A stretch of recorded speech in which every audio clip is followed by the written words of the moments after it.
আল্লামা সাঈদী তুমি মরনি, শহীদ হয়েছ তুমি এটাই জানি। বলেন আমিন। লোকটার সাথে তিনি 13 বছর ছিলেন, আমি 3 বছর ছিলাম। পরশ পেয়েছিলাম মাথায় তার হাতের, এজন্য খুব বেশি বেশি মনে পড়ে মাঝে। আল্লাহর বান্দা তার আগের দিনও কি হাসতে হাসতে কথা বলছিল, নসিহত করছিল, আমির হামজা এইটা করবা এটা করবা না। পরের দিন শুনলাম ওর আর নেই। আল্লাহ তাকেও যেন শাহাদতের মর্যাদা দান করেন, বলেন আমিন। আমি যে কথা তুলেছিলাম শহীদ, এক শহীদের সওয়াব নিয়ে উঠলে আপনি জান্নাতি, অথচ নবীজি মিয়াতি শাহিদ বলেছেন যে 100 গলা কাটা শহীদের সওয়াব পাবেন। কি পালন করলে? একটা মরা সুন্নাত। কোন সময়? উম্মতের যখন দুরবস্থা। বলেন তো উম্মতের অবস্থা এখন ভালো না খারাপ? এখন মরণ মরা সুন্নত ঘন্টা। আমি দেখলাম টুপি মাথায় দেওয়া সুন্নাত, কিন্তু এটা মরা না। কেউ দেয় কেউ দেয় না, তার মানে মরে যায়নি। কথা বলেন না কেন? খাবারের পরে মিষ্টি খাওয়া সুন্নাত, এটাও মরে যায়নি। কেউ খায় কেউ খায় না। আরো এই সুন্নতটা একটু বেশি আছে। নামাজ পড়ে না কিন্তু এই সুন্নত পালন করে। যারা এই সুন্নত বেশি বেশি পালন করবেন তাদের কিন্তু বড় হবে 2টা জিনিস। হ্যাঁ, ভড়ি আর মোষ বড় হবে। কারণ এর আগে যে সুন্নত ওইগুলো তো আপনার মনে নেই। খাবারের পরে মিষ্টি খেলে হজম হয় খাবার, 1500 বছর আগে নবীজি জানিয়েছেন। আর বিজ্ঞান প্রমাণ করছে মাত্র 120 বছর আগে। এটা 1500 বছর আগের তথ্য যে খাবারের পরে মিষ্টি জাতীয় কিছু খেলে খাবারটা তাড়াতাড়ি হজম হয়। নবীজি বলেন না যে হজম হয়, উনি সুন্নাত রেখে গিয়েছিলেন। অথচ বিজ্ঞান এখন প্রমাণ করে দেখছে এটা খেলে তাড়াতাড়ি হজম হয়ে যায়। অথচ এর আগে যে 3টা সুন্নাত ছিল ওইটা মেনে নিলে হজম হয়। ওই 3টা সুন্নাত কি?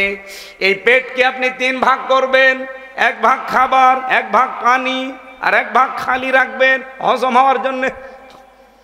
খাইতে খাইতে টুটি পর্যন্ত খায়, আগে সুন্নতের কথা মনে নাই, এরপরে আরো সুন্নত চায়, তার মানে আরো খাবার চাই।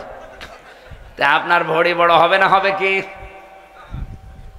এত বড় বড় ভড়ি হয়, লোক খুঁজে পাওয়া যায় না, শুধু ভড়ি।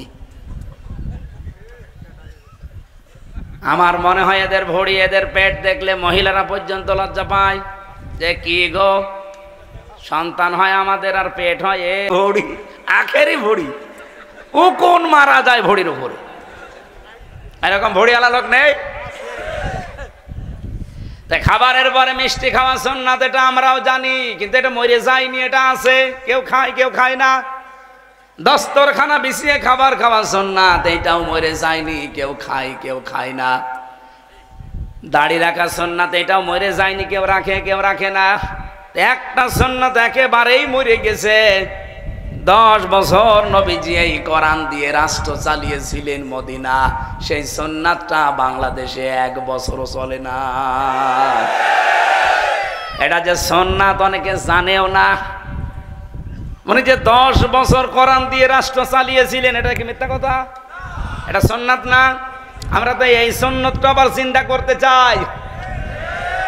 এই সুন্নাতের জন্য যদি আপনি মিছিল করেন, মিটিং করেন, ভোট করেন, সংগঠন করেন, ভোট দেন, যা করবেন, কিয়ামতের ময়দানে যদি সত্যি এই সুন্নাতটা জিন্দা হয়ে যায়, এবার আমার তো আশা এবং এক বুক ভরসা, কিয়ামতের দিন আমরা এই সুন্নতের পক্ষে যারা আছি 100 গলা কাটা শহীদের সওয়াব নিয়ে উঠতে পারবো। আছেন না এই সুন্নতের পক্ষে? এবার সারা দেশেই তো ঘুরছি, বাতাস একটা দেখতে পাচ্ছি, এ বাতাস যেন বন্ধ না হয়। সুর যদি ওঠে, আন্দাজে ওঠে না, সুর যেহেতু উঠে গেছে, অন্তত আশা করা যায় সামনে বাংলার সংসদ কোরআন দিয়ে চলবে। রব্বুল আলামিন এবার জানিয়েছেন, ওয়ানযির বিহিল্লাযীনা ইয়াখাফুনা আইয়ুহশারু ইলা রাব্বিহিম। হে নবী, আপনার সামনে যারা আছে এদেরকে ভয় দেখান। কি দিয়ে দেখাবেন? এই যে বিহি, যেটা আপনার প্রতি আল্লাহ দিয়েছেন, তার মানে কোরআন। মানুষকে যদি কেউ ভয় দেখাতে চায় তাহলে কোরআন দিয়ে ভয় দেখাতে হবে, যদি আশা জাগাতে চান কোরআন দিয়ে জাগানো লাগবে। আর মানুষ ভয় পাবে কোনটা? ফাযাক্কির বিল কোরআনি মান ইয়াখাফু ওয়াঈদ। So admonish and or by the Holy Quran him who fears my threat. হে নবী, আপনি কোরআন দিয়ে তাদেরকে সতর্ক করবেন যারা আল্লাহর ধমকের ভয় করে। আল্লাহর ধমকের ভয় আমাদের আছে না নেই? এই ওস্তাদের ধমক শুনলে ওনার মাদ্রাসার ছাত্ররা ভীত সন্ত্রস্ত অসুস্থ হয়ে থাকে, অথচ আল্লাহ পাক বলেন আমার ধমকের ভয় যাদের আছে আপনি যদি তাদেরকে কোরআন দিয়ে উপদেশ দেন অবশ্যই তাদের কাজ হবে। এই জন্য আংদির দিয়েছেন, আপনি সতর্ক করেন।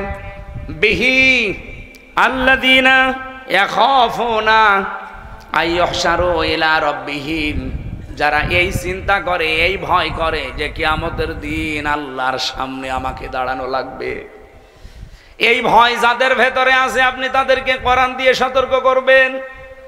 আমি হাদিসের ব্যাখ্যায় আয়াতের ব্যাখ্যা করতে গিয়ে দেখেছিলাম ফি জিলালিল কোরআন সাইয়্যিদ কুতুব লিখেছেন যে আল্লাহকে ভয় করে কিয়ামতে তার সামনে দাঁড়াতে হবে। এই বিশ্বাস যাদের ভেতরে যত বেশি বদ্ধমূল হবে ওই মানুষের জীবন তত বেশি পরিচ্ছন্ন হবে। উনি হযরত ওমরের কাহিনীটা এখানে নিয়েছেন শিক্ষার জন্য। খলিফাতুল মুসলিমিন হযরত ওমর তার সন্তানটাকে ভর্তি করেছিলেন এরকম মাদ্রাসায়। হযরতে আলী প্রধান বিচারপতি ওই সময়, তিনি তার সন্তান হোসাইনকে দিলেন ওই মাদ্রাসায়। বারবার কলম ফেলে দেয়, ওটা যেটা দিয়ে লিখতে হয়। হযরতে হোসাইন বলে আব্দুল্লাহ ইবনে ওমর তুলে দাও। উনি একবার দুইবার তিনবার তুলে দিলেন, বারবার কলম ফেলে দাও, আমারে তুলতে বলো, আমি কি তোমার চাকর খাদেম? হোসাইন বললেন তুমি খাদেম না, খাদেমের বাচ্চা। কি বলো? আমি দেশের প্রধানমন্ত্রীর ছেলে আর আমি খাদেমের বাচ্চা। বাড়িতে যে বলছে আব্বা আমি আর পড়বো না মাদ্রাসায়। কেন? হোসাইন আমাকে ছোট করেছে, গালি দিয়েছে সবার সামনে। বিচার যদি না করো হোসাইনের আমি মাদ্রাসায় যাব না। হযরত ওমর বুদ্ধিমান ছিলেন, বিচক্ষণ ছিলেন, বললেন ঠিক আছে, কিয়ামত বিচার হবে জমার দিন। খুতবা দিচ্ছিলেন, আলোচনা বন্ধ করে বললেন এখানে হোসাইন আছে? বলে হ্যাঁ, সামনে আসো। তুমি আমার সন্তান আব্দুল্লাহকে ছোট করেছো সবার সামনে, খাদেমের বাচ্চা বলে তুমি এই ছোট কথাটা বলেছো? বলে হ্যাঁ বলেছি। কেন বললে? ইমাম হোসাইন তার তহিন কণ্ঠে বললেন খলিফা বুকে হাত দিয়ে বলেন তো আপনি কি আমার নানার খাদেম ছিলেন না? হযরত ওমরের কথা বন্ধ হয়ে গেছে। ডাক দিয়ে বলে হোসাইন কি বললে, এটা লিখে দিতে পারবা? কাগজ কলম নিয়ে আসেন, আমি লিখে দেব। খেজুরের পাতা নিয়ে এসেছেন, লিখে দিলেন এই ওমর আমার নানার খাদেম ছিল, আমি দেখেছি। ইতি হোসাইন ইবনে আলী। দেখা জিনিস আমি আন্দাজে অস্বীকার করবো কেন? কাগজটা হাতে নিলেন, সাহাবীদেরকে বললেন নবীর সাহাবীরা বিচার হয়ে গেছে। ছোট মানুষ আব্দুল্লাহ তো বোঝে না, বলে বাবা বিচার তো শুরুই হলো না, কি করে হয়ে গেল? হযরত ওমর বলে সন্তান যে বিচার করেছি দুনিয়া না আখিরাতেও কাজে লাগবে। আমি যখন মারা যাব এই কাগজটা আমার কাফনের ভেতরে দিয়ে দিও। কিয়ামতের দিন যখন আল্লাহ তার সামনে আমাকে দাঁড় করাবে, ওয়া কুল্লুহুম আতিহি ইয়াউমাল কিয়ামাতি ফারদা। কিয়ামতের দিন প্রতিটি মানুষ আল্লাহর সামনে একা একা দাঁড়াবে। কয়জন করি? বলেন বলেন।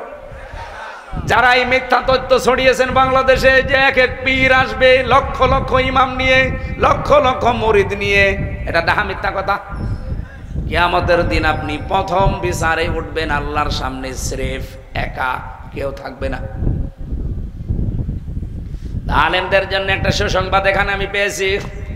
এই যে 18 তারিখে আমি মদিনা থেকে আসলাম, যে জমার দিনে আমি নামাজ পড়লাম, ওখানে কাবার মসজিদে নববীর ইমাম যিনি খুতবা দিচ্ছিলেন, সর্বশেষ তার এই কথাটাই ছিল খুতবার ভেতরে, ইয়া আইয়ুহাল হাজিরুন ওয়াল মুসাল্লুন। একটা হাদিস বলার পরে এইটা ইঙ্গিত করলেন, এলেমের উপরে কথা বলছিলেন, এলেমের মর্যাদা। শেষের কথা ছিল এই, কিয়ামতের দিন আল্লাহ যখন একটা একটা করে নাম ধরে ধরে তার সামনে দাঁড় করাবে মানুষকে বিচার করতে, সবাইকে তো জনসম্মুখে বিচার করবে, শুধুমাত্র আলেম যারা তাদের বিচার আল্লাহ একটু গোপনে। রব্বুল আলামিন পর্দা দিয়ে চাদর দিয়ে ঘিরে নেবে আলেমটাকে, সবার সামনে থেকে আড়াল করবে। মনে করেন জাকির সাহেবকে আল্লাহ আড়াল করে নিয়ে জিজ্ঞাসা করবে, জাকির এই কাজগুলো করেছিলি? সব কথার স্বীকৃতি দেওয়া লাগবে, কারণ জানে যে আমার আল্লাহ মনের খবর উনি জানে। সারা জীবনের যা যা সবগুলো স্বীকার করার পরে আল্লাহ বলবেন, তোর চেহারার দিকে তাকিয়ে আমি যে অনুতপ্ত হওয়ার দৃশ্য দেখলাম, আমি আল্লাহ পাক আজকে তোকে গোপনে মাফ করে দিলাম, কাউকে বলবি না, জান্নাতে চলে যা। আল্লাহ আলেম যখন নামের আগে একটু লেখা আছে কিয়ামতের দিন কোটি কোটি মানুষের সামনে অপমান করো না, তোমার নবীর এই হাদিসের সুসংবাদ আমাদের কপালেও তুমি একটু দিও।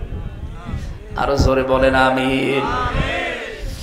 হযরত ওমর বলেন, সন্তান কিয়ামতের দিন আল্লাহ আমাকে যখন ডাক দিয়ে বলবে, ওমর জীবনে কি আছে দেখাও, জীবনে যদি কিছুই আমার কবুল না হয় এই কাগজটা দেখাবো।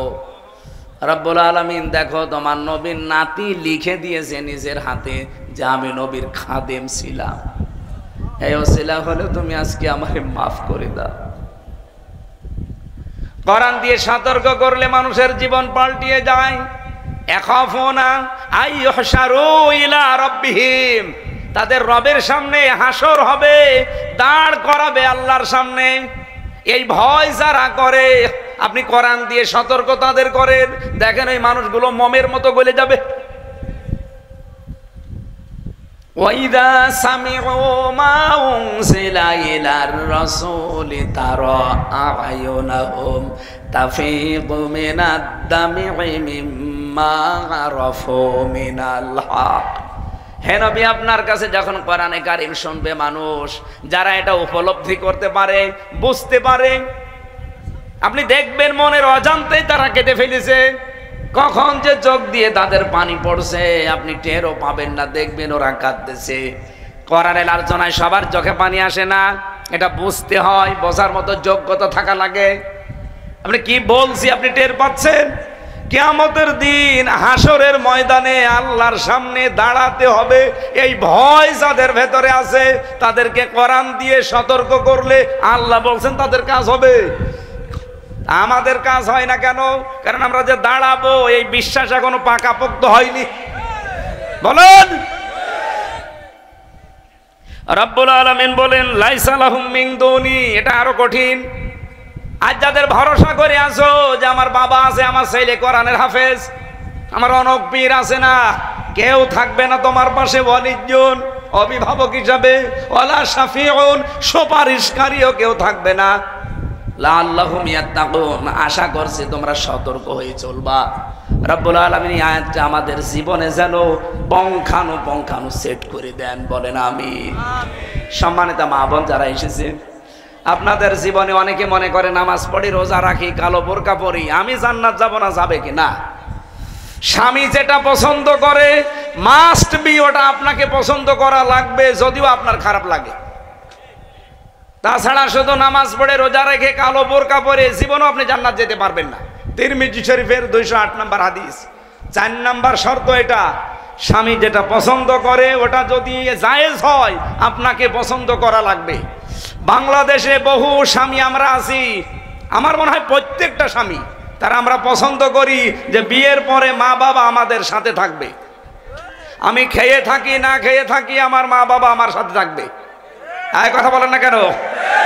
100টার 98টা বউ এটা চাই না, তারা বলে হয় আলাদা করে দাও অথবা বৃদ্ধাশ্রমে দিয়ে আস। এরকম ছোট মনের বউ দেশে নেই, ফরিদপুরে তো অন্তত নেই। নূর এবং কিতাব যে একই জিনিস। তাফসিরে ফিজিলালিল কোরআন সাইয়্যিদ কুতুব কোরআনে কারিমের প্রায় 55টা নাম দিয়েছেন, তার ভেতরে অন্যতম নাম বলেন তিনি 5টা। 1 নম্বরে কোরআন, 2 নম্বরে ফুরকান, 3 নম্বরে কিতাব, 4 নম্বরে নূর, 5 নম্বরে মুবিন। সুবহানাল্লাহ বলতে পারেন না? স্পেশাল যে 5টা নাম বললাম এর ভেতরে নূর নেই?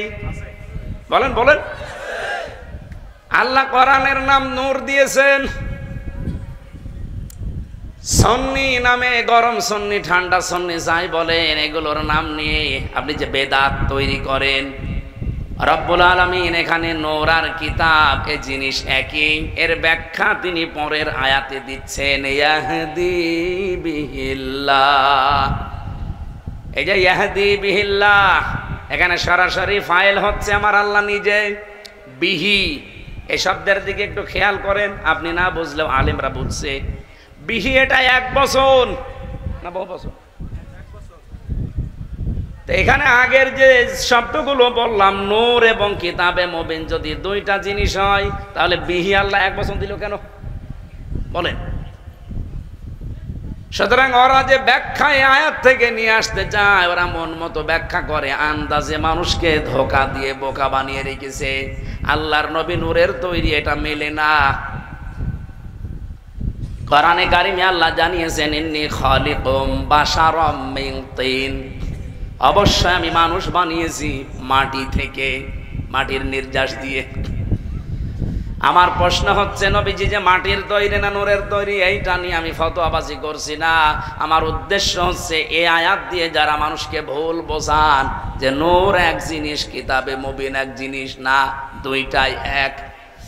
আল্লাহর নবী আল্লাহ পাক তাকে মানুষ বানিয়েছিলেন। কুল ইন্নামা আনা বাশারুম মিসলুকুম ইউহা ইলাইয়া আন্নামা ইলাহুকুম ইলাহু ওয়াহিদ। নবী আপনি বলেন, এতটুকু আল্লাহ বলতে পারতেন।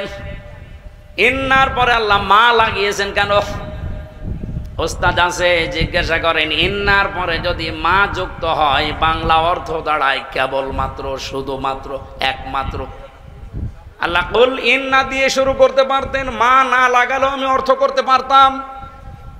মা লাগিয়ে আল্লাহ জানিয়েছেন, হে নবী আপনি বলেন আমি একমাত্র, কেবলমাত্র, শুধুমাত্র তোমাদের মতো মানুষ। পার্থক্য এতটুকু, ইউহা ইলাইয়া, আমার প্রতি ওহী আসে, তোমাদের কাছে আসে না, এটাই পার্থক্য। যতটুকু সম্মান আল্লাহ তাকে দিয়েছেন আপনি ওই পরিমাণে নিয়ে যাবেন। আপনি সম্মান দিতে দিতে এমন জায়গায় তোলেন যেটা আমার আল্লাহও জানে না। আজকের তেলাওয়াত কি তো আয়াতে এটা একটু আছে হালকা, কুল্লা আকুলু লাকুম ইনদি খাযাইনুল্লাহ। হে নবী আপনি মানুষকে বলেন যে আমি কিন্তু গায়েবের খবর জানি না। আমি এই কথা বলি না যে আমি গায়েব জানি, অথচ কত মানুষ নবী না পীর কেউ গায়েবের মালিক মনে করে। বলেন, পীর কেউ আপনি গায়েবের মালিক মনে করছেন? কোরআনে স্পষ্ট নিষেধ যে গায়েবের খবর শুধুমাত্র আল্লাহ জানে। উনি যাকে যতটুকু জানিয়েছে সে ততটুকু জানবে, তার বেশি জানার খবর তার নেই। এরপরেও যদি কেউ কাউকে বিশ্বাস করে না উনি জানে, আপনার ইমানের সমস্যা আছে। ওয়ালা আ'লামুল গায়বা, আপনি বলেন আল্লাহ আমার কাছে ধন ভাণ্ডার দেয়নি এবং আমি গায়েবও জানি না। কত মানুষ নবীকে বাদ দিয়ে এখন পীরকেও ধন ভাণ্ডারের মালিক বানিয়ে দিয়েছে। কেউ ফেরে না খালি হাতে। ফরিদপুরের দরবারে খাজা তো আছে। নবীজি বলছেন আপনি বলেন মানুষকে যে আমি খাজানার মালিক না, যে আমার কাছে খাজানা আছে, কথা আমি বলি না। আমি গায়েব জানি, কথাও বলি না। এমন কি ওয়ালা আকুলু লাকুম ইন্নী মালাক, আমি এ কথাও বলি না যে আমি ফেরেশতা। আমি কি বলি? ইন আত্তাবিউ ইল্লা মা ইউহা ইলাইয়া, আমি এতটুকু শুধু অনুসরণ করি যতটুকু আল্লাহ আমার উপরে নাজিল করেন। আমাকে যা ওহী করা হয় ওইটা শুধু আমি অনুসরণ করি, তোমাদেরকে ওইটা করতে বলি। কুল হাল ইয়াস্তাবিল আ'মা ওয়াল বাসীর, নবী আপনি মানুষকে দায়িত্বহীন ভাষায় বলেন যারা দেখে যারা দেখে না, চক্ষুষ্মান এবং অন্ধ এক থেকে সমান। আফালা তাতাফাক্কারুন, এরপরেও কি চিন্তা ভাবনা করবা না? এ আফসোস করছে কে? আফালা তাতাফাক্কারুন, এরপরেও কি চিন্তা ভাবনা করবা না? সুতরাং বাংলাদেশ আর ভারত আর পাকিস্তান, এই তিনটা দেশে এই রবিউল আওয়াল আসলে যেটা আরম্ভ হয় এটা বন্ধ হওয়া দরকার। হ্যাঁ, যেটা রবিউল আওয়াল আসলে আপনি নিতে পারেন, ওইগুলো তো নেন না। ১৫০০ বছর আগে নবীজি এই পৃথিবীতে এসেছিলেন। আজ মিলাদ যারা বানিয়েছেন তাদেরকে বলছি মিলাদুন নবী, মানে নবীর জন্ম। কি করেছিলেন তিনি জন্ম নিয়ে দুনিয়ায়? আমি তো সিরাত ইবনে হিশামে সিরাত বিশ্বকোষ, বিশেষ করে আর রাহিকুল মাখতুম, এই অন্যতম গ্রন্থগুলো পড়ে আমি যতটুকু তথ্য পেয়েছি, এই লেখকরা জানাতে চেয়েছে এই পৃথিবীতে বিশ্ব নবীর জন্মে যদি কেউ আনন্দ করতে চায় তাহলে কমপক্ষে ২৭টা জিনিস তাকে ধাপে ধাপে অর্জন করা লাগবে। আপনি কয়টা অর্জন করেছেন বলেন দেখি? আমি একটা একটা করে বলছি। এবার এই পৃথিবীতে আসার পরে, জন্ম নেওয়ার পরে নবীজি যেটা করেছিলেন, সে প্রথম কাজটা তিনি ৩ জন মহিলার দুধ পান করেছিলেন। ১ নম্বরে তার মা হযরতে আমেনা, ২ নম্বরে উম্মে আইমান, ৩ নম্বরে হযরতে হালিমাতুস সাদিয়া রাদিয়াল্লাহু তাআলা আনহা। ফরিদপুরবাসী যেহেতু এ জেলাতে আবেগ একটু বেশি মানুষের, আল্লাহর ওলি থাকার কারণে, এই জন্য বলছি, এমন অলি পেয়েছেন শিরিক বেদাত দিয়ে ভরিয়ে ফেলেছে, তাদেরকে বলছি আপনি মিলাদ শরীফ এমন আবিষ্কার করেছেন যে ৬৩ দিন ব্যাপী একাধারে নবীর মিলাদই চলছে। ৬৩ দিন ব্যাপী মিলাদ না পড়ে যদি এই ২৭টা শিক্ষা নিতে পারতেন, বাংলাদেশে আগামীতে কোরআনে কারীম ৫০০টা বিধান দিয়েছে শরীয়তের, ৫০০টায় বাংলাদেশের সংসদে চলতো। আপনি দেখেন তো, প্রথমটা নবীজি যার দুধ পান করেছেন হযরতে হালিমা, তিনি বলেন আমি একজন মুশরিকা মহিলা ওই সময়, অথচ মোহাম্মদকে কোলে নেওয়ার সঙ্গে সঙ্গে আমার স্তন আল্লাহ দুধে পরিপূর্ণ করে দিয়েছে। এমন রহমত আমি যেখানে নিয়ে যাই সেখানে রহমতে ভরে যাই। ওমা আরসালনাকা ইল্লা রাহমাতাল লিল আলামিন। আল্লাহ আলম বলেন নাই, যত জগৎ আল্লাহ বানিয়েছেন সব জগতের জন্য আল্লাহর নবীকে আল্লাহ রহমত করে পাঠিয়েছেন। হালিমা নিজে প্রমাণ দিচ্ছেন যে যেখানেই নিয়ে যায় সেখানেই দেখে রহমত বরকতে ভরে যায়। সঙ্গে সঙ্গে তাকে কোলে নিয়ে আমার স্তন যখন পরিপূর্ণ হয়ে গেছে দুধে, ডান স্তন তাকে দিলাম, সে পান করেছে। বাম স্তন দিয়েছি, মুখ বের করে দিয়েছে। রাহিকুল মাখতুমের ২৭ নাম্বার পৃষ্ঠায় আমার একেবারে নোট করা। উনি বলছে আমি আবার মুখ লাগালাম, উনি আবার মুখ বের করে দিলেন, আবার লাগালাম, তিনি আবার মুখ বের করে দিলেন। চোখের ইশারা দিয়ে যেন আমাকে জানাতে চায় মা হালিমা, জোর করেন কেন?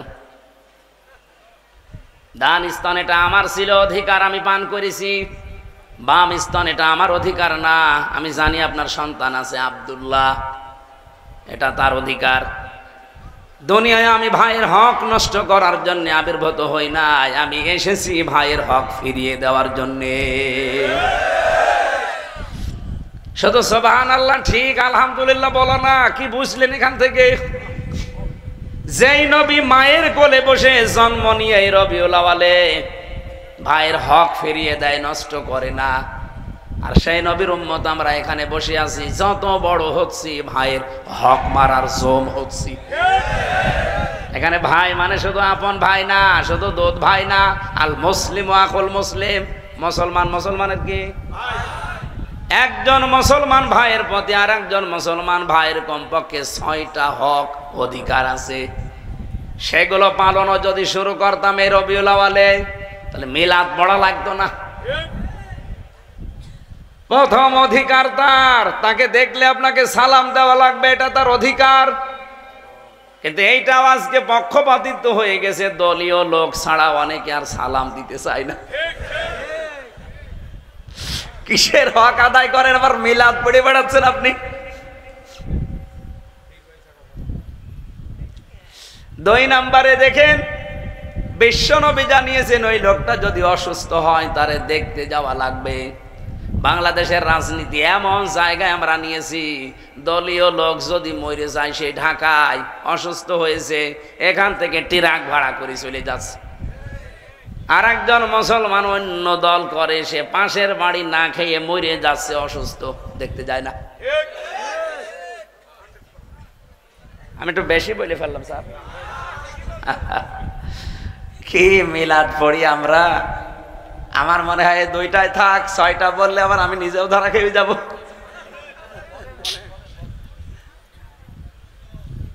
সে লোকটা মারা গেলে তা জানাজা দেওয়া লাগবে।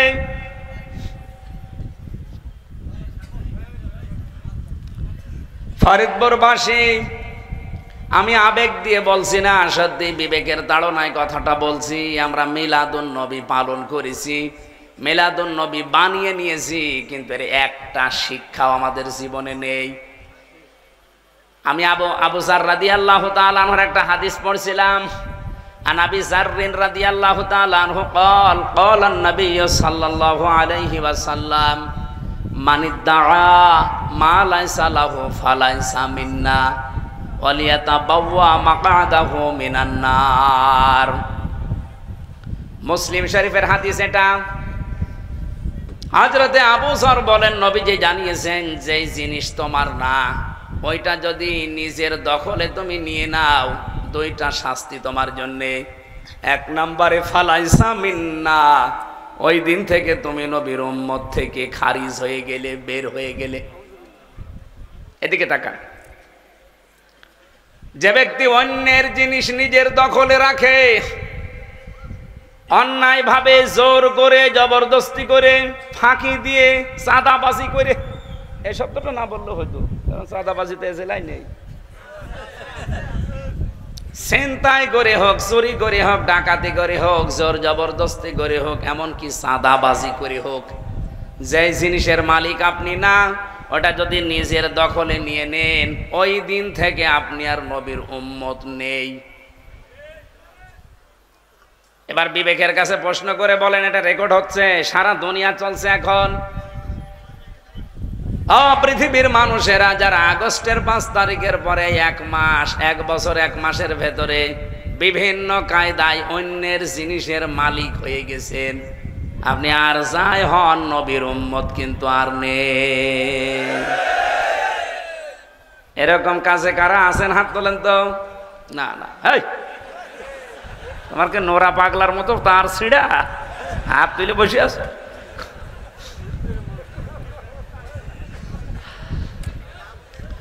না, আমি জানি ফরিদপুরে এরকম অনেক মানুষ আছে, কিন্তু তারা এখানে আসে নাই। তারা যদি আসেও, বিভিন্ন জায়গায় তারা এখন বসে বসে সমানে গেবত করছে, দেখি ওয়াজ হচ্ছে না রাজনীতি হচ্ছে।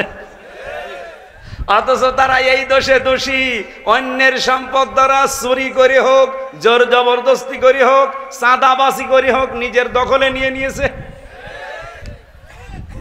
আপনি নামাজ পড়তে পারেন, রোজা রাখতে পারেন, কসম আল্লাহর, ফালাইসা মিন্না, লাইসা মিন্না দিলে অর্থ হয়ে যেত। ফা দিয়েছেন কেন? ওপরে বর্ণিত যে কথা বলা হচ্ছে, ওইটা যদি কারো ভেতরে থাকে, মাস্ট বি, পরের যে আনন্দ বলেন আর দুঃখ বলেন তার উপরে পড়বেই। এই জন্য ফা ব্যবহার করা হয়। আমি বালাগাত মান থেকে 13টা কায়দা পেয়েছি ফায়ের, এর 9 নাম্বার কায়দাতে পড়েছি। আল্লাহর নবী এই ফা মাঝখানে লাগিয়েছেন এই কারণে, ওপরে বর্ণিত যেটা বলতে চান ওটা যদি কেউ দুনিয়ায় করে, মাস্ট বি, পরের শব্দটা তার উপরে পড়বেই। ওপরে বর্ণিত শব্দ কি? মানিত টাকা, মা লাইসা লাহু, যেটা আপনার ছিল না, আপনি জোর করে নিজের দখলে নিয়ে বেশ ভালো চলছেন। আপনি ভালো চলতে পারেন, নামাজ পড়তে পারেন, রোজা রাখতে পারেন, কিন্তু আপনি আর নবীর উম্মত নেই। মাওলানা মামুনুল হক হাফিজাহুল্লাহ, 3 বছর আল্লাহর বান্দা আমার সাথে জেলখানায় একই রুমে পাশাপাশি আমরা ছিলাম। উনি প্রতিদিন আমাকে এই কথা শোনাতেন। 76 জন আলেমকে ওরা এক জায়গায় রেখেছিল, কওমি মাদ্রাসার। আমি যেহেতু কওমি আলিয়া 2 জায়গায় পড়েছি, আমি ওদের ভেতরে। মুফতি মনির হোসেন কাশেমি ভাই, আমি আর মাওলানা মামুনুল হক আর মুফতি শাকাওয়াত হোসেন রাজি হাফিজাহুল্লাহ, সকালের আর দুপুরের খাবার আমরা এক জায়গায় খেতাম। আমার তো এতটুকু বেশ ভালো মনে আছে, প্রতিদিন মাওলানা মামুনুল হক আমারে বলতো, হামজা বাইরে যদি যেতে পারি কোনো কাফেরের জানাজা পড়াবো না। আমি বলছি আপনি কাফের পেলেন কোথায়? কাফের নেই। এই দিন এই হাদিসটা আমাকে মুখস্থ করিয়েছিল, ওই দিন থেকে আমার মনে আছে ব্যাখ্যাটা, যে কাফের তো তারা যারা নবীর উম্মতের বাইরে চলে গেছে। বলেন তো কোন ইহুদি কি নবীর উম্মত? কোন খ্রিস্টান নবীর উম্মত? কোন হিন্দু আমাদের নবীর উম্মত? ফালাইসা মিন্না, আপনিও তো নবীর উম্মত থেকে বের হয়ে হয় ইহুদি খ্রিস্টান বৌদ্ধ মুশরিক হয়ে গেছেন। ইহুদির জানাজা যেমন পড়া জায়েজ নেই, মুশরিকের জানাজা যেমন পড়া জায়েজ নেই, আপনারটা পড়ে আমি করব কি? আপনারটা পড়লে তো মিথ্যা কথা বলা হবে।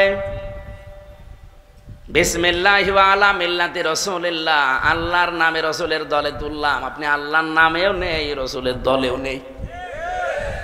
সুতরাং আপনি ফিরে আসেন, আশা করছি মৃত্যুর আগে ফিরে আসবেন, এখনো তওবার দরজা বন্ধ হয়ে যায়নি, আসেন।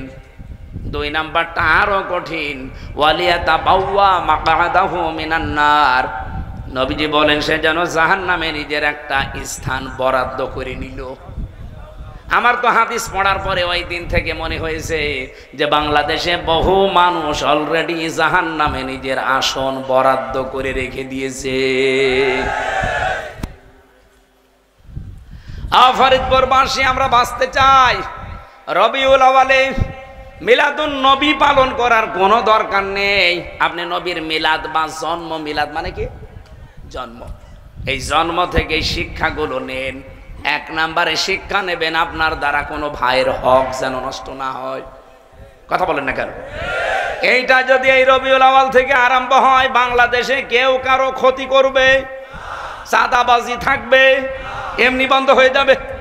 এই জন্যই তো মাহফিলের আয়োজন।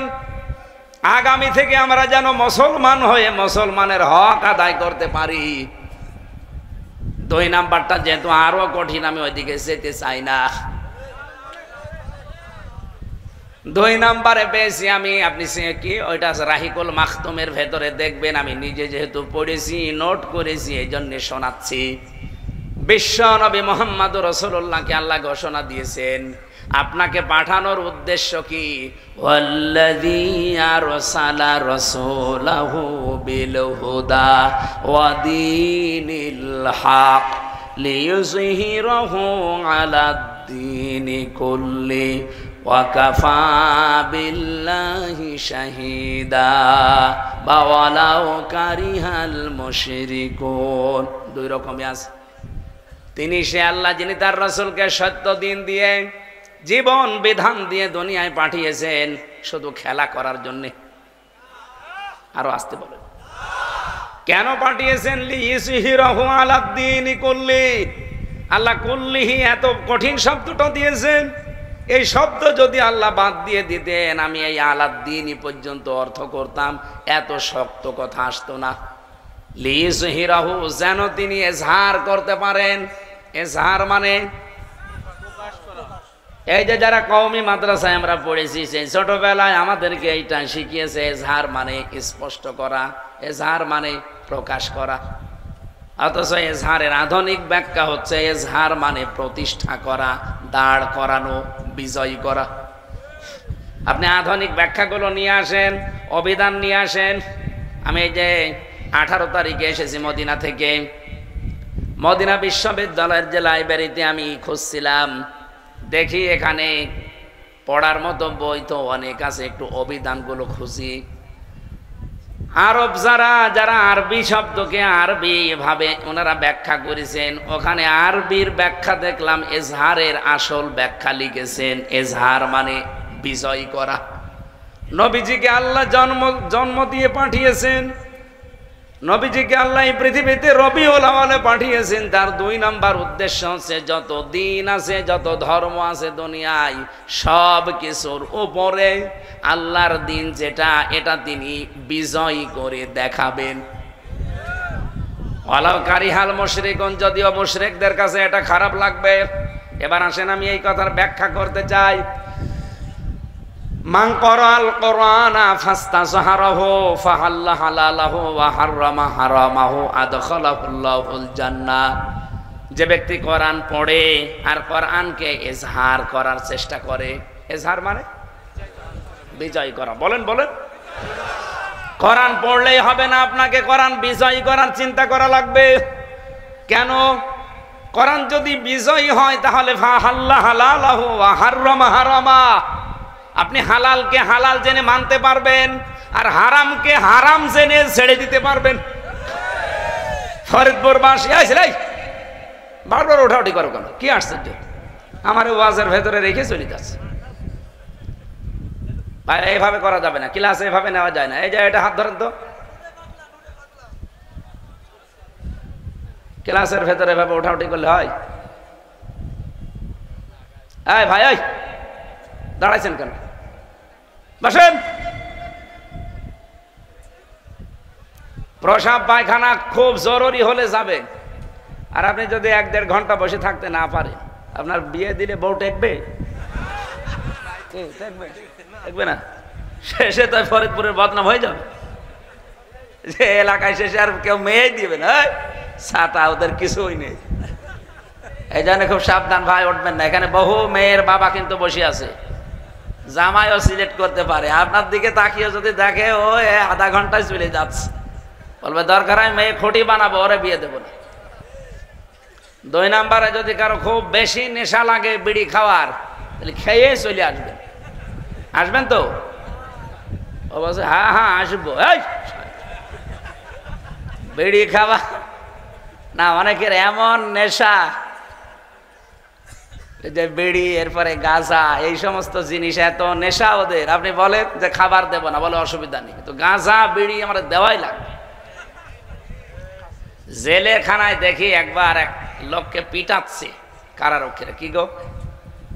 ও গাঁজার গাছ লাগিয়েছে ভেতরে।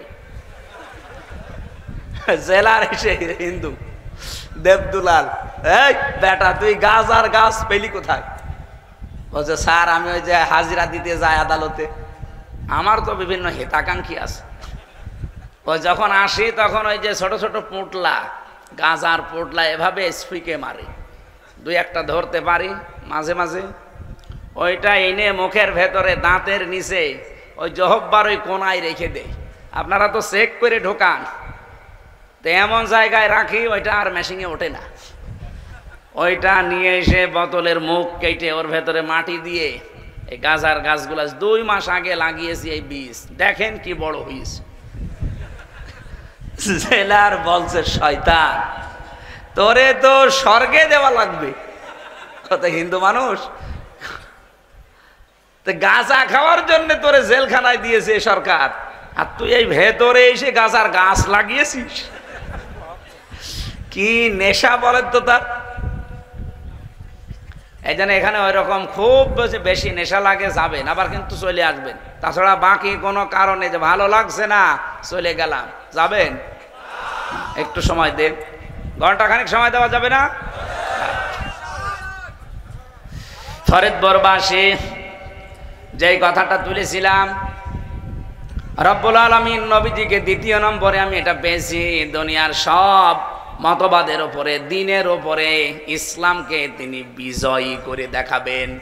আজ বাংলাদেশে দিনটা বিজয় নেই, এই কারণে আমরা হালালকে হালাল জানার পরও ছাড়তে পারি না, না ধরতে পারি না। হারামকে হারাম জানার পরও ছাড়তে পারি না। আমি জানি এটা হারাম, কিন্তু এই রাষ্ট্র আমাকে বাধ্য করছে এই হারাম কাজ করার। এরকম জায়গা দেশে নেই। ঘুষ দেওয়াও হারাম, নেওয়াও হারাম, জানে না কে? ছোটবেলা থেকে অনেকের মুখস্থ। এরপরেও আমরা দেখতে পাই মানুষ এই দেশে আমরা এমন পজিশন তৈরি করে রেখেছি, প্রতিটা দিক এবং বিভাগে ঘুষ ছাড়া 1 পাও চলা যায় না। কোর্টে তো 3 বছর যাওয়া আসা করলাম, আমি তো দেখেছি জেলখানা থেকে শুরু করে আদালত পর্যন্ত, ইট পর্যন্ত টাকা চায় যে টাকা দেন। একটা অফিস আপনি নাম বলেন যেখানে এখন টাকা ছাড়া কাজ হয়, সে ডাইরেক্ট হোক আর ইনডাইরেক্ট হোক,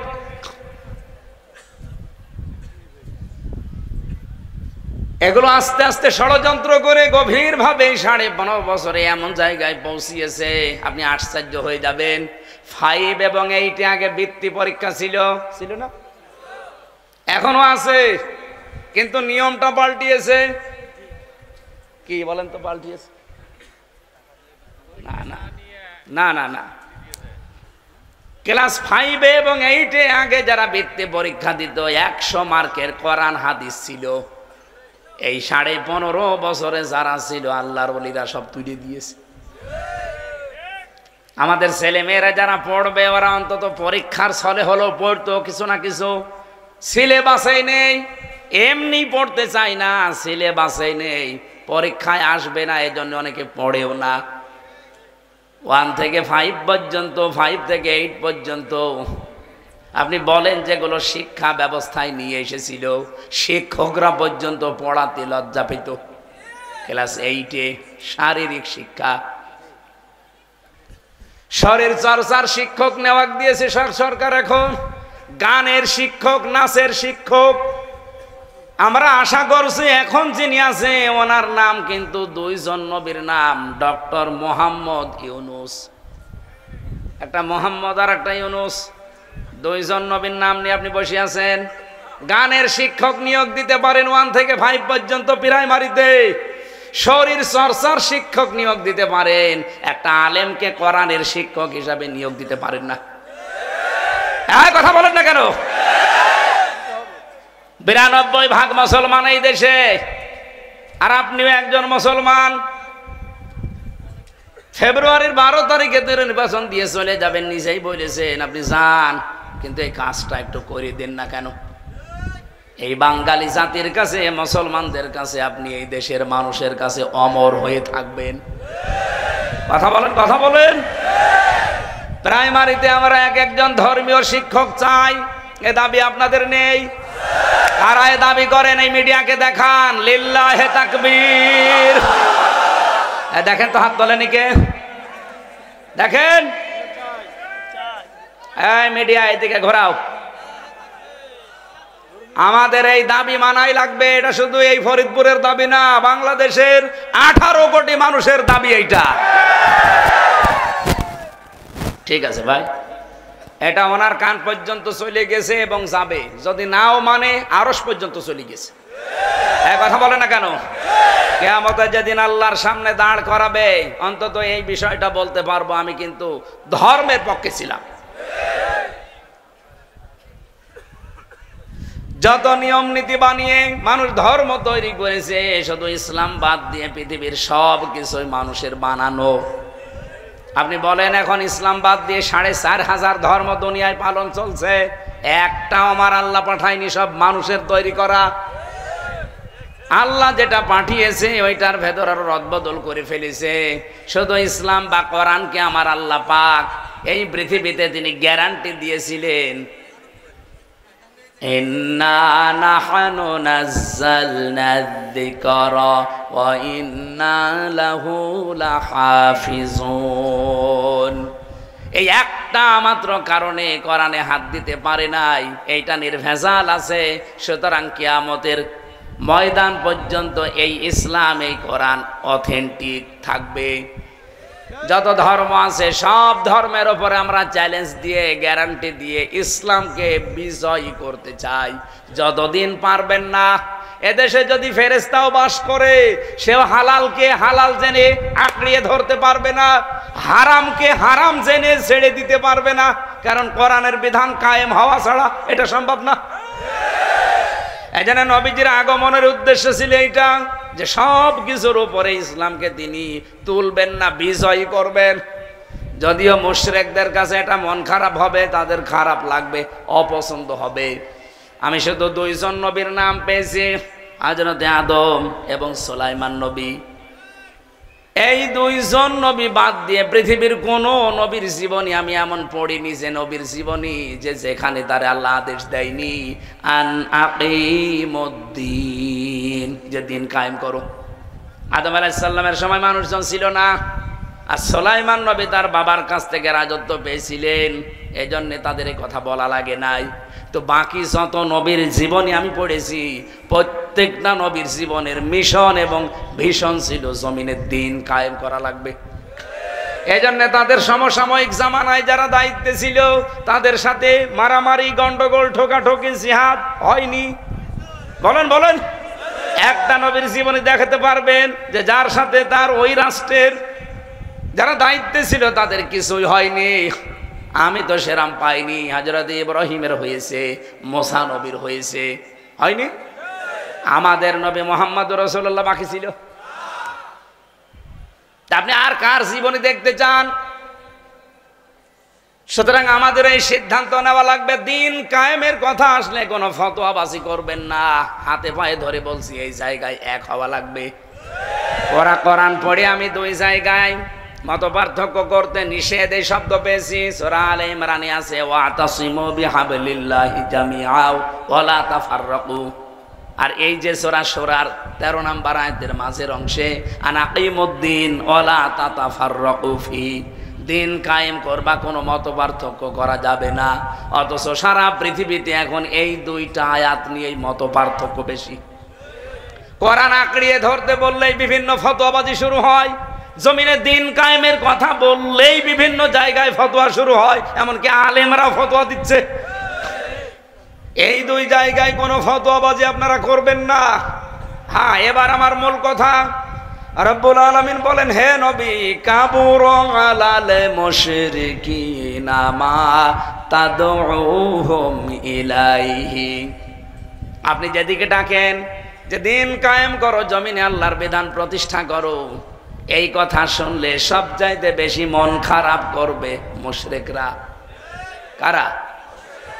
বাংলার মুসলমানেরা। আমি ওপেন বলছি, আজ এই জমিনে ইসলামী আন্দোলনের কথা, একামতে দিনের কথা, আল্লাহর বিধান কায়েমের কথা বললে যাদের মন খারাপ হয়, যারা মনে করেন এটা রাজনীতি, এটা ধান্দাবাজি, এটা দুনিয়ার কাজ, আল্লাহর কসম আপনার যে কোনো কায়দায় শিরিক হয়ে যাচ্ছে। আপনি শিরিক করছেন, এই জন্য আপনি মুশরিক, আর মুশরিকের কাছে দিন কায়েমের কথা বললে খারাপ লাগে। সুতরাং এই দেশে যারা এই বিষয় নিয়ে মত পার্থক্য করছেন, মন খারাপ করছেন, ফতোয়াবাজি করছেন, এই আয়াত প্রমাণ হচ্ছে যে আপনার অবশ্যই কোনো শিরিক আছে জীবনে, অথবা শিরিকে আপনি লিপ্ত আছেন, না তো আপনার মন খারাপ হবে কেন? আপনি মনে করতে পারেন কই আমি তো শিরিক করি না, আপনি টের পাচ্ছেন না, তাই অবশ্যই আপনার জীবনে যে কোনো ভাবে শিরিক হয়ে যাচ্ছে। আপনি খোঁজ খবর লাগান। আমি কি নিচে নামবো? এ পর্যন্ত বুঝেছেন কিনা বলেন? আবু হুরায়রা রাদিয়াল্লাহু তাআলা আনহু থেকে বর্ণিত একটা হাদিস পড়েছিলাম। নবীজি বলেন, মান তামাসসাকা বিসুন্নতি ইনদা ফাসাদি উম্মতি ফালাহু আজরু মিয়াতি শাহিদ। আমার মনে হয় এবার ওটা এখানে উম্মতি একালিফ টান আছে, যারা এখানে আরবি হাদিস পড়ায় একালিফ টান দেওয়া আছে।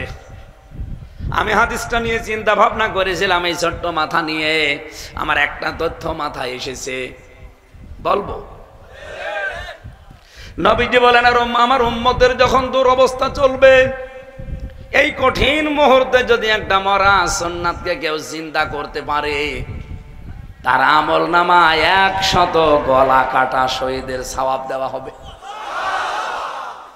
বাংলার মুসলমানেরা কান খাড়া করে শোনেন, আপনার আমল নামায় যদি একটা শহীদের সওয়াব লেখা হয়, কিয়ামতের দিন আপনি জান্নাতি। কারণ শহীদ যারা আল্লাহর কাছে এত দামি, তারা এই মানুষগুলোকে মরে গেছে এ কথা বলা জায়েজ নেই। শহীদ যারা, তাদেরকে যেন কেউ মুখ দিয়ে কথা না বলে যে মরে গেছে, না।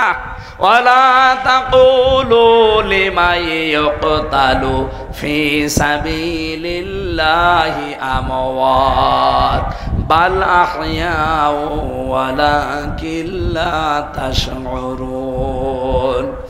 সূরা বাকারা 154 নম্বর আয়াতে আছে, রব্বুল আলামিন বলেন, কেউ এই কথা বলবি না, ওয়ালা তাকুলু, বহু বচন, কেউ এ কথা বলবি না যে যারা আমি আল্লাহর জন্য জীবন দিয়েছে এরা মরে গেছে, না। বাল আহয়াউন, বরং তারা জীবিত।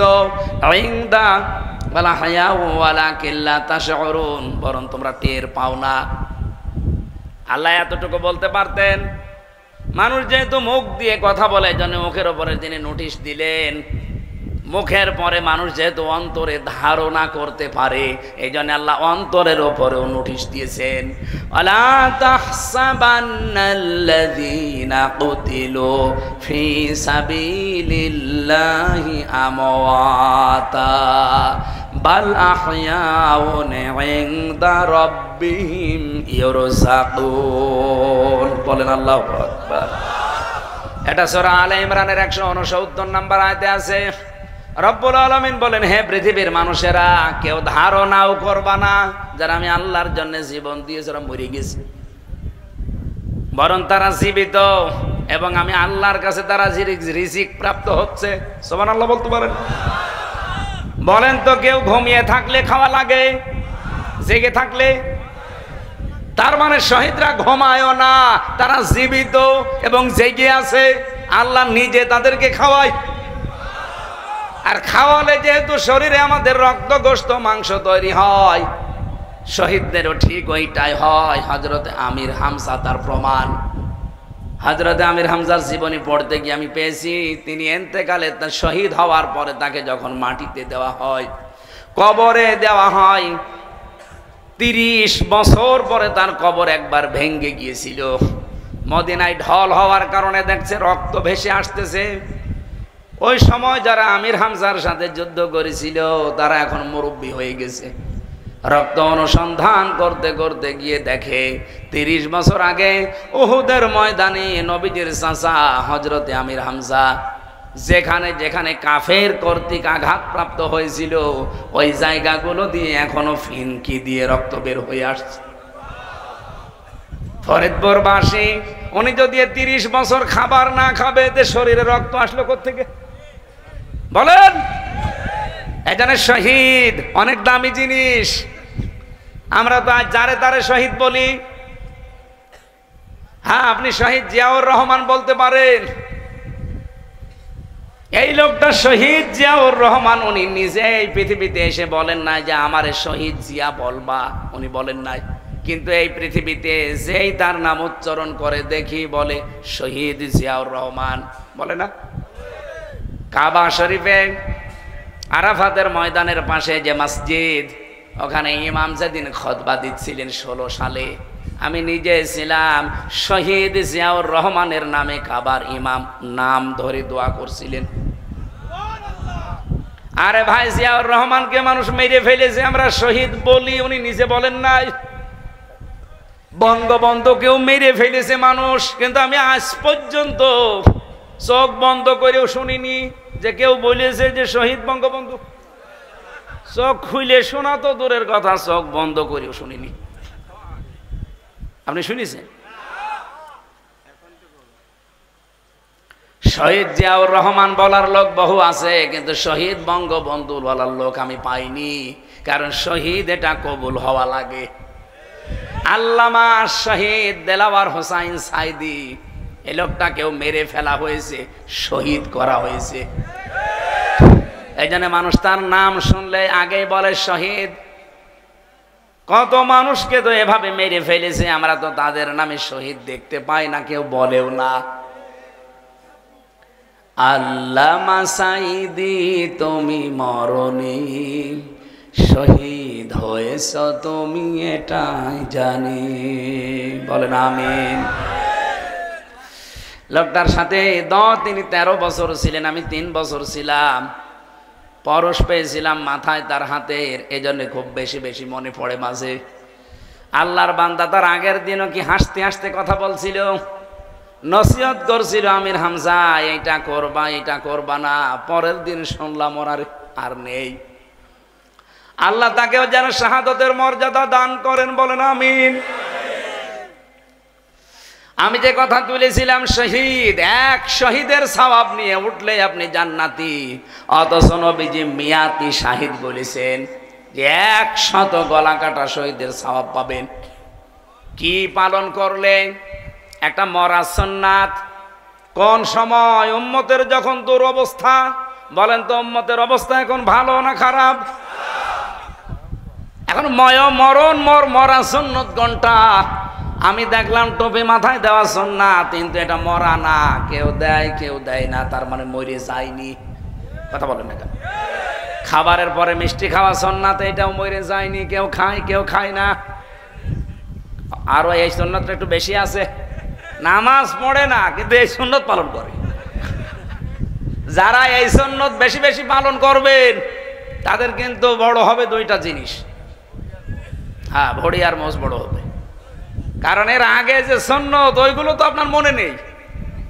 খাবারের পরে মিষ্টি খেলে হজম হয় খাবার, ১৫০০ বছর আগে নবীজি জানিয়েছেন, আর বিজ্ঞান প্রমাণ করছে মাত্র ১২০ বছর আগে। এটা ১৫০০ বছর আগের তথ্য যে খাবারের পরে মিষ্টি জাতীয় কিছু খেলে খাবারটা তাড়াতাড়ি হজম হয়। নবীজি বলেন না যে হজম হয়, উনি সুন্নাত রেখে গিয়েছিলেন। অথচ বিজ্ঞান এখন প্রমাণ করে দেখছে এটা খেলে তাড়াতাড়ি হজম হয়ে যায়। অথচ এর আগে যে ৩টা সুন্নাত ছিল ওইটা মেনে নিলে হজম হয়। ওই ৩টা সুন্নাত কি? এই পেটকে আপনি ৩ ভাগ করবেন, ১ ভাগ খাবার, ১ ভাগ পানি, আর 1 ভাগ খালি রাখবেন হজম হওয়ার জন্য। খাইতে খাইতে টুটি পর্যন্ত খায়, আগে সুন্নতের কথা মনে নাই, এরপরে আরো সুন্নত চায়, তার মানে আরো খাবার চাই। তা আপনার ভড়ি বড় হবে না হবে কি? এত বড় বড় ভড়ি হয়, লোক খুঁজে পাওয়া যায় না, শুধু ভড়ি। আমার মনে হয় এদের ভড়ি, এদের পেট দেখলে মহিলারা পর্যন্ত লজ্জা পায় যে কি গো, সন্তান হয় আমাদের আর পেট হয় এ ভড়ি, আখেরই ভড়ি। ও কোন মারা যায় ভড়ির উপরে, এরকম ভড়িওয়ালা লোক নেই। তাই খাবারের পরে মিষ্টি খাওয়া সুন্নাত, এটা আমরাও জানি, কিন্তু এটা মরে যায়নি, এটা আছে, কেউ খায় না। দস্তরখানা বিছিয়ে খাবার খাওয়া সুন্নাত, এটাও মরে যায়নি, কেউ খায় না। দাড়ি রাখা সুন্নাত, এটাও মরে যায়নি, কেউ রাখে না। একটা সুন্নাত একেবারেই মরে গেছে। 10 বছর নবীজি এই কোরআন দিয়ে রাষ্ট্র চালিয়েছিলেন মদিনা, সেই সুন্নাতটা বাংলাদেশে 1 বছরও চলে না। এটা যে সুন্নাত অনেকে জানেও না। উনি যে 10 বছর কোরআন দিয়ে রাষ্ট্র চালিয়েছিলেন, এটা কি মিথ্যা কথা? এটা সুন্নাত না? আমরা তো এই সুন্নাতটা আবার চিন্তা করতে চাই। এই সুন্নাতের জন্য যদি আপনি মিছিল করেন, মিটিং করেন, ভোট করেন, সংগঠন করেন, ভোট দেন, যা করবেন, কিয়ামতের ময়দানে যদি সত্যি এই সুন্নাতটা জিন্দা হয়ে যায়, এবার আমার তো আশা এবং এক বুক ভরসা, কিয়ামতের দিন আমরা এই সুন্নতের পক্ষে যারা আছি 100 গলা কাটা শহীদের সওয়াব নিয়ে উঠতে পারবো। আছেন না এই সুন্নতের পক্ষে? এবার সারা দেশেই তো ঘুরছি, বাতাস একটা দেখতে পাচ্ছি, এ বাতাস যেন বন্ধ না হয়। সুর যদি ওঠে, আন্দাজে ওঠে না, সুর যেহেতু উঠে গেছে, অন্তত আশা করা যায় সামনে বাংলার সংসদ কোরআন দিয়ে চলবে। রব্বুল আলামিন এবার জানিয়েছেন, ওয়ানজির বিহিল্লাযীনা ইয়াখাফুনা আইয়ুহশারু ইলা রাব্বিহিম। হে নবী, আপনার সামনে যারা আছে এদেরকে ভয় দেখান। কি দিয়ে দেখাবেন? এই যে বিহি, যেটা আপনার প্রতি আল্লাহ দিয়েছেন, তার মানে কোরআন। মানুষকে যদি কেউ ভয় দেখাতে চায় তাহলে কোরআন দিয়ে ভয় দেখাতে হবে। যদি আশা জাগাতে চান, কোরআন দিয়ে জাগানো লাগবে। আর মানুষ ভয় পাবে কোনটা? ফাযাক্কির বিল কোরআনি মান ইয়াখাফু ওয়াঈদ। So admonish and or by the Holy Quran him who fears my threat. হে নবী, আপনি কোরআন দিয়ে তাদেরকে সতর্ক করবেন যারা আল্লাহর ধমকের ভয় করে। আল্লাহর ধমকের ভয় আমাদের আছে না নেই? এই ওস্তাদের ধমক শুনলে ওনার মাদ্রাসার ছাত্ররা ভীত সন্তুষ্ট অসুস্থ হয়ে থাকে। অথচ আল্লাহ পাক বলেন, আমার ধমকের ভয় যাদের আছে, আপনি যদি তাদেরকে কোরআন দিয়ে উপদেশ দেন, অবশ্যই তাদের কাজ হবে। এই জন্য আনজির দিয়েছেন, আপনি সতর্ক করেন।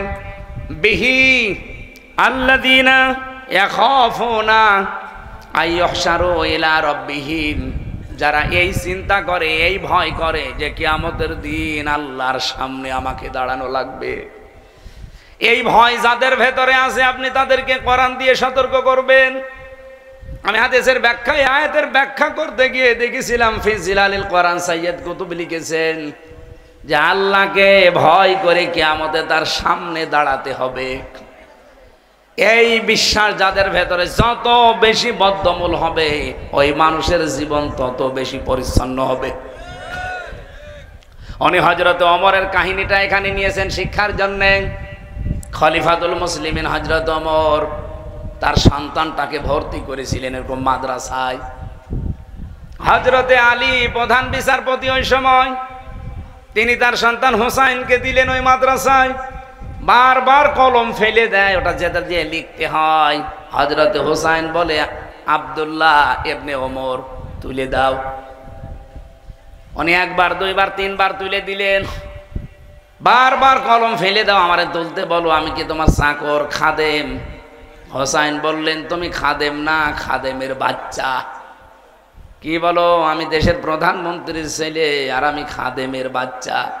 বাড়িতে যে বলছে, আব্বা আমি আর পড়বো না মাদ্রাসায়। কেন? হোসাইন আমাকে ছোট করেছে, গালি দিয়েছে সবার সামনে। বিচার যদি না করো হোসাইনের, আমি মাদ্রাসায় যাব না। হযরত ওমর বুদ্ধিমান ছিলেন, বিচক্ষণ ছিলেন, বললেন ঠিক আছে, কিয়ামত বিচার হবে জমার দিন। খুতবা দিচ্ছিলেন, আলোচনা বন্ধ করে বললেন, এখানে হোসাইন আছে? বলে হ্যাঁ, সামনে আসো। তুমি আমার সন্তান আব্দুল্লাহকে ছোট করেছো সবার সামনে, খাদেমের বাচ্চা বলে তুমি এই ছোট কথাটা বলেছো? বলে হ্যাঁ বলেছি। কেন বললে? ইমাম হোসাইন তার তহিন কণ্ঠে বললেন, খলিফা বুকে হাত দিয়ে বলেন তো, আপনি কি আমার নানার খাদেম ছিলেন না? হযরত ওমরের কথা বন্ধ হয়ে গেছে। ডাক দিয়ে বলে, হোসাইন কি বললে? এটা লিখে দিতে পারবা? কাগজ কলম নিয়ে আসেন, আমি লিখে দেব। খেজুরের পাতা নিয়ে এসেছেন, লিখে দিলেন, এই ওমর আমার নানার খাদেম ছিল, আমি দেখেছি। ইতি হোসাইন ইবনে আলী। দেখা জিনিস আমি আন্দাজে অস্বীকার করবো কেন? কাগজটা হাতে নিলেন, সাহাবীদেরকে বললেন, নবীর সাহাবীরা, বিচার হয়ে গেছে। ছোট মানুষ আব্দুল্লাহ তো বোঝে না, বলে বাবা বিচার তো শুরুই হলো না, কি করে হয়ে গেল? হযরত ওমর বলে, সন্তান যে বিচার করেছি দুনিয়া না আখিরাতেও কাজে লাগবে। আমি যখন মারা যাব এই কাগজটা আমার কাফনের ভেতরে দিয়ে দিও। কিয়ামতের দিন যখন আল্লাহ তার সামনে আমাকে দাঁড় করাবে, ওয়া কুল্লুহুম আতিহি ইয়াউমাল কিয়ামাতি ফারদা। কিয়ামতের দিন প্রতিটি মানুষ আল্লাহর সামনে একা একা দাঁড়াবে। কয়জন করি? বলেন বলেন। যারা এই মিথ্যা তথ্য ছড়িয়েছেন বাংলাদেশে, যে এক এক পীর আসবে লক্ষ লক্ষ ইমাম নিয়ে, লক্ষ লক্ষ মুরিদ নিয়ে, এটা ডাহা মিথ্যা কথা। কিয়ামতের দিন আপনি প্রথম বিচারে উঠবেন আল্লাহর সামনে, স্রেফ একা, কেউ থাকবে না। আলেমদের জন্য একটা সুসংবাদ এখানে আমি পেয়েছি। এই যে 18 তারিখে আমি মদিনা থেকে আসলাম, যে জমার দিনে আমি নামাজ পড়লাম, ওখানে কাবার মসজিদে নববীর ইমাম যিনি খুতবা দিচ্ছিলেন, সর্বশেষ তার এই কথাটাই ছিল খুতবার ভেতরে, ইয়া আইয়ুহাল হাজিরুন ওয়াল মুসাল্লুন। একটা হাদিস বলার পরে এইটা ইঙ্গিত করলেন, এলেমের উপরে কথা বলছিলেন, এলেমের মর্যাদা। শেষের কথা ছিল এই, কিয়ামতের দিন আল্লাহ যখন একটা একটা করে নাম ধরে ধরে তার সামনে দাঁড় করাবে মানুষকে বিচার করতে, সবাইকে তো জনসম্মুখে বিচার করবে, শুধুমাত্র আলেম যারা, তাদের বিচার আল্লাহ একটু গোপনে। রব্বুল আলামিন পর্দা দিয়ে, চাদর দিয়ে ঘিরে নেবে আলেমটাকে, সবার সামনে থেকে আড়াল করবে। মনে করেন জাকির সাহেবকে আল্লাহ আড়াল করে নিয়ে জিজ্ঞাসা করবে, জাকির এই এই কাজগুলো করেছিলি? সব কথার স্বীকৃতি দেওয়া লাগবে, কারণ জানে যে আমার আল্লাহ মনের খবর উনি জানে। সারা জীবনের যা যা সবগুলো স্বীকার করার পরে আল্লাহ বলবেন, তোর চেহারার দিকে তাকিয়ে আমি যে অনুতপ্ত হওয়ার দৃশ্য দেখলাম, আমি আল্লাহ পাক আজকে তোকে গোপনে মাফ করে দিলাম, কাউকে বলবি না, জান্নাতে চলে যা। আল্লাহ আলেম যখন নামের আগে একটু লেখা আছে, কিয়ামতের দিন কোটি কোটি মানুষের সামনে অপমান করো না, তোমার নবীর এই হাদিসের সুসংবাদ আমাদের কপালেও তুমি একটু দিও। আরো জোরে বলেন আমিন। হযরত ওমর বলেন, সন্তান, কিয়ামতের দিন আল্লাহ আমাকে যখন ডাক দিয়ে বলবে, ওমর জীবনে কি আছে দেখাও, জীবনে যদি কিছুই আমার কবুল না হয় এই কাগজটা দেখাবো। রব্বুল আলামিন দেখো তোমার নবীর নাতি লিখে দিয়েছে নিজের হাতে যে আমি নবীর খাদেম ছিলাম, এই ওসিলা হলে তুমি আজকে আমাকে মাফ করে দাও। কোরআন দিয়ে সতর্ক করলে মানুষের জীবন পাল্টিয়ে যায়। ইয়াখাফুনা আইয়ুহশারু ইলা রাব্বিহিম, তাদের রবের সামনে হাসর হবে, দাঁড় করাবে আল্লাহর সামনে। এই ভয় যারা করে, আপনি কোরআন দিয়ে সতর্ক তাদের করেন, দেখেন এই মানুষগুলো মমের মতো গলে যাবে। ওয়াইদা সামিউ মা উনজিলা ইলার রাসূলি তারা আ'য়ুনাহুম তাফীদু মিনাদ দামি মিম্মা আরাফু মিনাল হক। হে নবী, আপনার কাছে যখন কোরআনে কারীম শুনবে মানুষ, যারা এটা উপলব্ধি করতে পারে, বুঝতে পারে, আপনি দেখবেন মনের অজান্তেই তারা কেঁদে ফেলেছে। কখন যে চোখ দিয়ে তাদের পানি পড়ছে আপনি টেরও পাবেন না, দেখবেন ওরা কাঁদতেছে। কোরআনের আলোচনায় সবার চোখে পানি আসে না, এটা বুঝতে হয়, বোঝার মতো যোগ্যতা থাকা লাগে। আপনি কি বলছি আপনি টের পাচ্ছেন? কিয়ামতের দিন হাসরের ময়দানে আল্লাহর সামনে দাঁড়াতে হবে, এই ভয় যাদের ভেতরে আছে তাদেরকে কোরআন দিয়ে সতর্ক করলে আল্লাহ বলছেন তাদের কাজ হবে। আমাদের কাজ হয় না কেন? কারণ আমরা যে দাঁড়াবো এই বিশ্বাস এখনো পাকাপোক্ত হয়নি। বলেন, রব্বুল আলামিন বলেন লাইসা লাহুম মিন দুনি, এটা আরো কঠিন। আজ যাদের ভরসা করে আছো যে আমার বাবা আছে, আমার ছেলে কোরআনের হাফেজ, আমার অনক পীর আছে, না কেউ থাকবে না তোমার পাশে ওয়ালিজ্জুন অভিভাবক হিসাবে, ওয়ালা শাফিউন সুপারিশকারীও কেউ থাকবে না।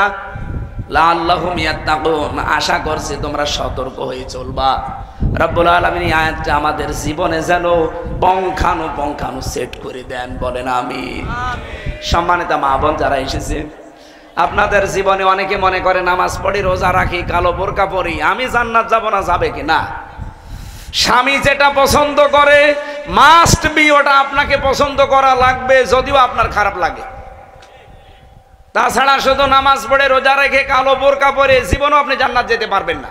তিরমিজি শরীফের 208 নম্বর হাদিস। 4 নম্বর শর্ত এটা, স্বামী যেটা পছন্দ করে ওটা যদি জায়েজ হয় আপনাকে পছন্দ করা লাগবে। বাংলাদেশে বহু স্বামী আমরা আছি, আমার মনে হয় প্রত্যেকটা স্বামী তারা আমরা পছন্দ করি যে বিয়ের পরে মা বাবা আমাদের সাথে থাকবে। আমি খেয়ে থাকি না খেয়ে থাকি, আমার মা বাবা আমার সাথে থাকবে। এই কথা বলেন না কেন? 100টার 98টা বউ এটা চাই না, তারা বলে হয় আলাদা করে দাও অথবা বৃদ্ধাশ্রমে দিয়ে আস। এরকম ছোট মনের বউ দেশে নেই, ফরিদপুরে তো অন্তত নেই। আল্লাহ মেয়েদেরকে ফাতেমা তো জহরার মতো বানিয়ে দিন, আমি আর টানতে পারছি না, অনেক রাত হয়ে গেছে। যতটুকুই বলেছি আমি আগে নিজে সভাপতি এবং যারা এসেছি প্রত্যেককে আমল করার তৌফিক কামনা করে শেষ করছি।